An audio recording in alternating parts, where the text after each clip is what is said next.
जैसा कि हम लोगों ने बोर्ड वर्क में देखा कि फैक्टर्स कई सारे हैं जो इंसुलेशन को प्रभावित करते हैं। अब हम उसको प्रैक्टिकली समझते हैं किस तरह से इंसुलेशन सारी चीज़ प्रभावित होती है।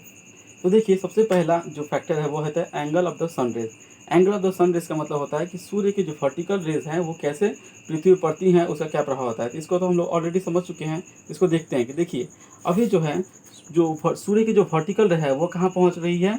देखिए, सूर्य की जो वर्टिकल रे है वो पहुँच रही है साउथर्न हेमिस्फीयर में। जो ये मकर रेखा है, मकर रेखा पे सूर्य की सीधी रोशनी पहुँच रही है।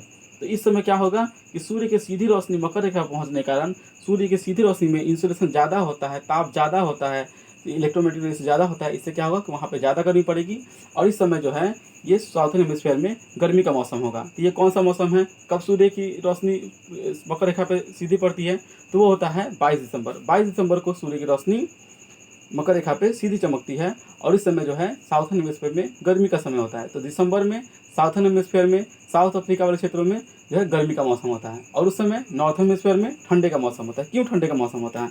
तो देखिए क्या हो रहा है कि सूर्य की रोशनी तो सीधी पहुंच रही है साउथर्न हेमिस्फीयर में, लेकिन उसका जो तिरछी रोशनी जो है वो जो ऑब्लिक रे है वो कर्क रेखा तक पहुंच रही है।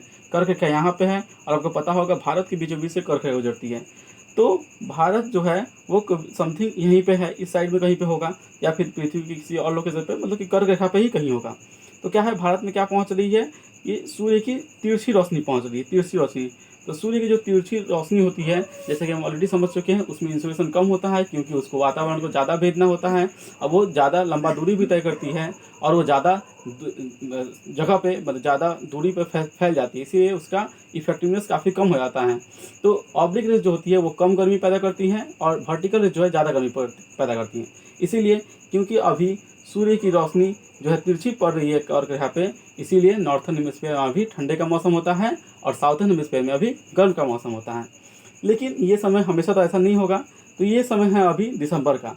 दिसंबर के बाद क्या आता है, जनवरी, फरवरी और मार्च। तो मार्च में क्या होता है, मार्च में हमने सुना है, समझा पहले कि मार्च में जो है पूरे पृथ्वी पे एकदम दिन और रात समान होता है और मार्च में होता है जो है वर्नल एक्विनॉक्स। वर्नल एक्विनॉक्स मतलब होता है, देखिए मार्च में क्या होगा, मार्च में जो है वह सूर्य पृथ्वी इस तरह के पोजीशन में आ जाएगा। तो देखिए अभी ऐसा सिचुएशन है कि ना ही साउथर्न हेमिस्फीयर पृथ्वी के ज़्यादा सामने है और ना ही नॉर्थर्न हेमिस्फीयर, ठीक है, दोनों ही लगभग एक समान में हैं, दोनों ही एक जगह पे हैं। तो इसीलिए क्या होता है कि ना ही साउथर्न हेमिस्फीयर में ज़्यादा गर्मी पड़ती है और ना ही नॉर्थर्न हेमिस्फीयर में, दोनों जगह मौसम अभी सामान्य बना रहता है। क्योंकि अभी जो सूर्य की वर्टिकल रे है वो जो है सीधा सीधा कहाँ पहुँच रही है, इक्वेटर पे। इक्वेटर जो है 0 डिग्री इक्वेटर पे अभी सूर्य की वर्टिकल रे पहुँच रही है।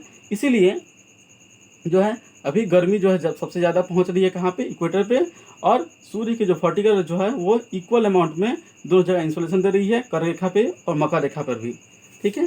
तो ये रहा वर्नल एक्विनॉक्स। उसके बाद से आता है समर सोल्स्टिस। समर सोल्स्टिस कैसे होगा, अब धीरे धीरे जो है पृथ्वी जो है इधर की ओर आते जाएगा आते जाएगा आते जाएगा और फिर एक समय आएगा जून का। तो जून के समय में देखिए क्या हो जाता है, सॉरी ये हो जाएगी पृथ्वी ऐसे, ठीक है। तो जून के समय हो गई पृथ्वी इस तरह से, सॉरी ये हो गई पृथ्वी, हाँ ये हो गया जून का समय। तो जून के समय में जो है पृथ्वी, देखिए हमारा तो पृथ्वी आर्टिफिशियल है, वो घूम नहीं रहा है, इसीलिए वो मुझे घुमाना पड़ रहा है। तो अब देखिए जून के समय क्या हो गया है, पृथ्वी इस तरह के पोजीशन में आ गई है और इस तरह के पोजीशन में देखिए क्या हुआ है कि सूर्य की जो वर्टिकल रे है वो कहाँ पहुँच रही है, कर्क रेखा पे। पहले कहाँ पहुँच रही थी, मकर रेखा पे, जब पृथ्वी इस साइड थी।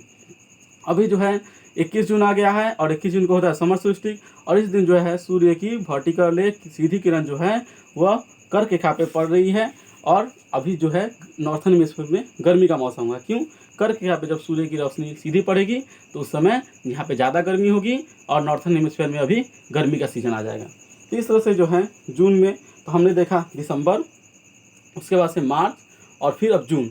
उसके बाद से आता है सितंबर, 23 सितंबर को हो जाता है वर्नल एक्विनॉक्स, ठीक है।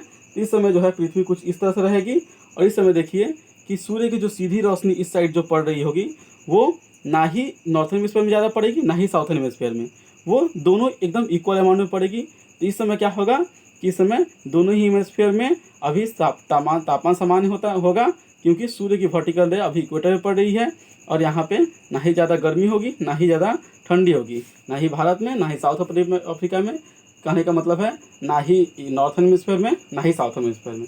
फिर से ऐसे करते करते सूर्य जो है वो जाएगा दिसंबर की ओर, और फिर 22 दिसंबर को सूर्य की वर्टिकल रेज साउथर्न हेमिस्फीयर में पड़ेगी। देखिए ये साउथर्न हेमिस्फीयर में सीधे की ओर सूर्य की रोशनी जो है सीधी वो फिर कर्क रेखा पे पड़ रही है सीधी, मकर रेखा पे सीधी पड़ रही है, और साउथर्न हेमिस्फीयर में गर्मी का मौसम आ जाएगा। फिर ऐसे ही घूमते घूमते घूमते घूमते यहाँ पे फिर से आएगा सितंबर, जब ना ही कर्क रेखा में ना ही मकर रेखा में सूर्य की किरण जो है अब इक्वेटर पर सीधा पड़ रही है, और दोनों ही हेमिस्फीयर में टेम्परेचर समान रहेगा।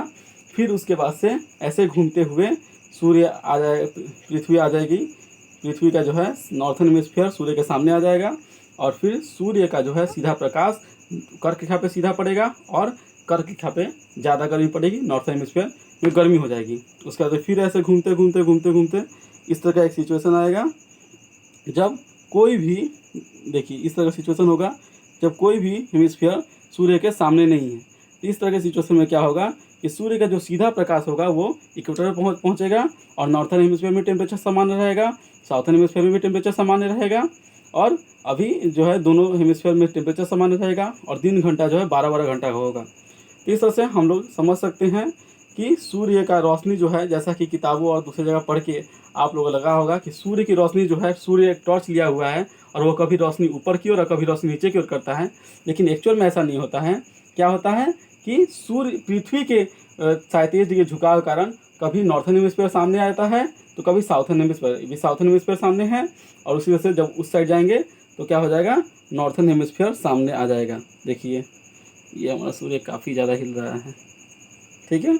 तो इस तरह से हम लोग समझें कि angle of the sun rays किस तरह से प्रभावित करते हैं। अब हम दूसरा कॉन्सेप्ट समझते हैं। दूसरा है लेंथ ऑफ द डे।